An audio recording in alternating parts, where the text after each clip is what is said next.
Mane ಮಲ್ಲಿಕಾರಿಗೆ big ಸಕ್. ಮನೆಯಲ್ಲಿ ಬಾಡಿಗೆದಾರರು 12 ವರ್ಷಗಳ ಕಾಲ ನಿರಂತರವಾಗಿ ವಶಿಸುತ್ತಿದ್ದರೆ ಆಸ್ತಿಯ ಮೇಲೆ ಕಾನೂನುಬದ್ಧ ಹಕ್ಕನ್ನು ಕಳಬಹುದು. ಪ್ರತಿಕೂಲ ಸ್ವಾಧೀನ ಭಾರತದ ಲಿಮಿಟೇಷನ್ ಆಕ್ಟ್ 1963 ಲಿಮಿಟೇಷನ್ ಆಕ್ಟ್ 1963 ಪ್ರಕಾರ ಒಂದು ಖಾಸಗಿ ಆಸ್ತಿಯನ್ನು 12 ವರ್ಷಗಳ ಕಾಲ ನಿರಂತರವಾಗಿ ಬಳಸಿದ ಬಾಡಿಗೆದಾರರು ಆಸ್ತಿಯ ಮೇಲೆ ಕಾನೂನುಬದ್ಧ ಹಕ್ಕು ಪಡೆಯುವುದನ್ನು ಪ್ರತಿಕೂಲ ಸ್ವಾಧೀನ ಎಂದು ಕರೆಯಲಾಗುತ್ತಾರೆ.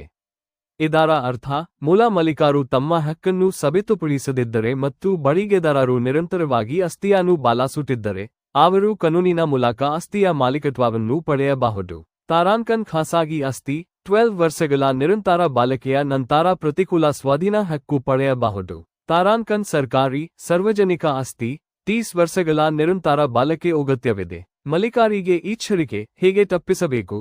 1. ಲೀಸ್ ಅವಧಿಯನ್ನು ನಿಯಂತ್ರಿಸಿ. ದೀರ್ಘಕಾಲೀನ ಬಾಡಿಗೆ ಒಪ್ಪಂದಗಳಿಗೆ ಬದಲಾಗಿ ಕಡಿಮೆ ಅವಧಿಯ ಲಿನ್ 1-2 ವರ್ಷ ನಿಧಿ ಮತ್ತು ನಿಯಮಿತವಾಗಿ ನವೀಕರಿಸಿ. 2. ಬಾಡಿಗೆದಾರರ ಖಾತುವತಿಕೆಗಳನ್ನು ಮೇಲ್ವಿಚಾರಣೆ ಮಾಡಿ. ಲೀಸ್ ಅವಧಿ ಮುಗಿದ ನಂತರವೂ ಬಾಡಿಗೆದಾರರು ಆಸ್ತಿಯಲ್ಲಿ ಉಳಿದಿದ್ದರೆ ಕಾನೂನುಬದ್ಧ ಕ್ರಮ ತೆಗೆದುಕೊಳ್ಳಿ. 3. ಕಾನೂನು ಸಲಹೆ ಪಡೆಯಿರಿ. ಪ್ರತಿಕೂಲ ಸ್ವಾಧೀನದ ಪ್ರಕರಣಗಳು ತಲೆದೋರಿದರೆ ಶಿಕ್ಷಣ ವಕೀಲರ ಸಹಾಯ ಪಡೆಯಿರಿ. ಬಾಡಿಗೆದಾರರಿಗೂ ಇದು ಅಪಾಯಕಾರಿ. ಈ ಕಾನೂನು ಮಾಲೀಕರಿಗೆ ಮತ್ತು ಅನ್ಯಾಯವಲ್ಲ. ಬಾಡಿಗೆದಾರರು ಕೂಡ ಅನಧಿಕೃತವಾಗಿ ಆಸ್ತಿಯನ್ನು ಹಿಡಿದಿದ್ದರೆ ಮಾಲೀಕರು ನ್ಯಾಯಾಲಯದ ಮೂಲಕ ಹಿಂತೆಗೆದುಕೊಳ್ಳಬಹುದು. ಆದ್ದರಿಂದ ಎರಡೂ ಪಕ್ಷಗಳು ಸ್ಪಷ್ಟ ಒಪ್ಪಂದ ಮತ್ತು ಕಾನೂನುಬದ್ಧ ದಾಖಲೆಗಳನ್ನು ನಿರ್ವಹಿಸುವುದು